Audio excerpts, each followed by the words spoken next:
They asked to speak to me, and they mandated that we evacuated the terrace because we were not following regulations. Montreal Mayor Valérie Plante is demanding answers after these restaurants were forced to close their terraces, allegedly due to dangerous conditions during the Grand Prix weekend, despite having all the paperwork required to operate the outside portion of the restaurant.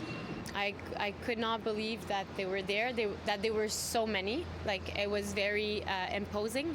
Every customer was turning their head around, like trying to understand. They were coming to see me. Can I help you? You know, like, there was really that sense of a bit of panic, I can say. At 9 p.m. last Friday, fire safety inspectors from the Montreal Fire Department told Sandra Ferreira to close her restaurant's terrace in the middle of service because it was 58 centimeters too close to the building, posing a potential fire risk as the terrace had a tent. But Ferreira says earlier in April, she got approval from the city of Montreal to set it up.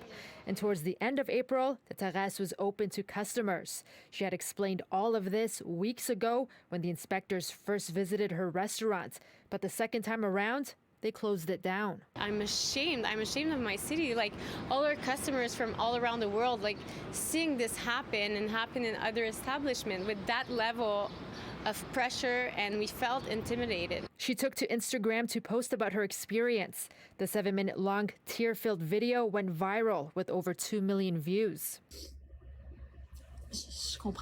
Not only did it happen to over half a dozen businesses in downtown during Grand Prix weekend, but we have many similar stories happening over the past decades.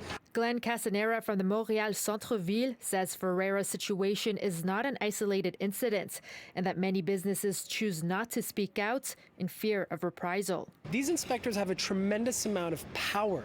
They can interpret the bylaws and the rules the way that they seem fit in many cases, and they can threaten to shut down a place based on their own interpretation, from 1 second to the next. Not sure that's the mistake that was made, but what we are questioning is the approach.